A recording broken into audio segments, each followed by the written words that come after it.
Hey Vince, Yeah, we got our questions from the forum. Perfect. I got some exciting answers. All right, what do we got today?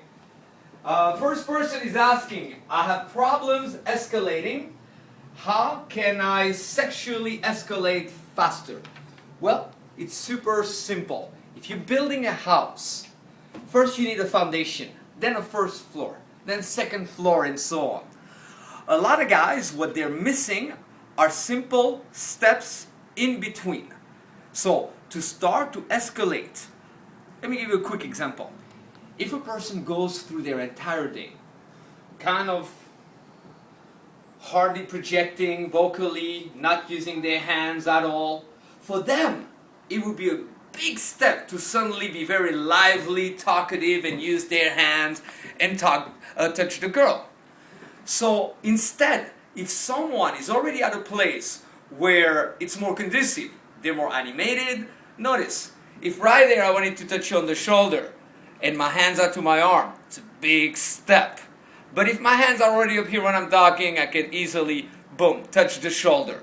So your answer there is simple. What you need is a better foundation for sexual escalation that brings you closer to it. Focus on what to you is sexy. What to you would be a sexy experience or vibe? Not necessarily including sex, but maybe a moment that would make you feel sexy. Start to tune into that and be more in tune with your own sexuality. You'll have a much better foundation. Second question. When I go out with my friends, I feel the need to AMOG my friends. How can I AMOG my friends to get the girl first? Well, I got news for you. Most guys talk a lot, but don't walk that much. So, here's the easiest thing that you can do. Be faster than any other guy. And that's not much, honestly. Every time I take new guys in the field or guys that haven't worked with me and they still think they have pretty good game, we walk around, they're not taking steps. So just be faster than anybody else. I would also recommend you establish rules of winging. Here at Project Hollywood, our rule of winging is we are not to bother the other guy's girls. Whomever pulls the girl, that's his girl. So establish strong rules, then be faster than them, and most of all, AMOGing happens in the mind. I AMOG anybody on the planet without even saying anything, and I don't even have that problem anymore because I enter places with a bit of genuine healthy cockiness where I go, wow, I'm Vince Kelvin. Who else got a chance here? Nobody. So start to know that they have no chance compared to you. AMOGing happens in the mind. And the final question, I successfully created a jealousy plot and merged sets, but my target left. When I tried to reopen, she totally ignored me. What can I do? I hear so much jargon in that first sentence. First, anything that you do has to be outcome oriented. What does that mean? We're only interested in the result. It's not about the mechanics, it's not about creating a jealousy plot. It's about what response will the girl have to that. Second, the jealousy plot thing, I would recommend that you pay attention to something I discovered many years ago. There's four main chances that women can take in order to respond to your behavior. There's the matcher, meaning you try to make her jealous, she matches, she will try to make you jealous. Not a good technique with those girls. There's the mismatcher. You try to make her jealous and now she works harder at loving you more. Mismatchers.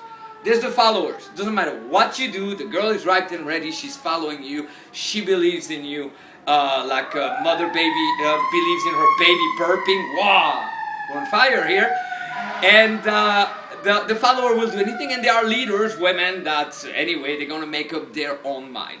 So I'm not sure what the context was, but creating the jealousy plot line, you got to make sure that you have a girl who's a mismatcher to do that. Meaning, the more jealous she becomes, the more invested she becomes in you. Stay more outcome oriented. I don't know how you try to reopen her. My favorite reopener is like, oh my God, my friend from before. It's you again, you're following me. Or crazy stuff like, there you are, my ex-wife, finally. We rekindle. We haven't talked to each other in 30 years. Any form of role play. It's also important that whenever you re-encounter the girl, you are more friendly, more relaxed, and you act as if you knew her for a long time. She totally ignored you. People don't ignore us because that's taking it too personally. People are just people. You got to take it more to boring girls are going to give you boring answer. Drunk girls are going to give you drunk answer. And stuck-up girl are going to give you stuck-up answer. Hey guys, that's it for today. We got an improvisation class coming up tonight.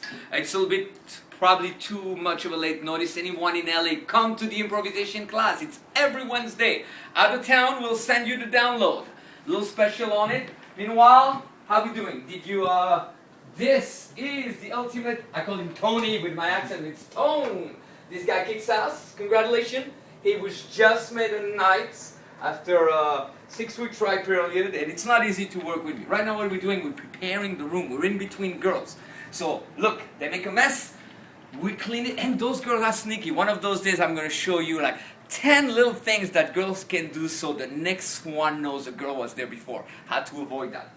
Alright? You guys rock. I love you. Keep on sending your questions. It's well worth it. All right, thanks, Vince. Alright, thank you, Bouncer.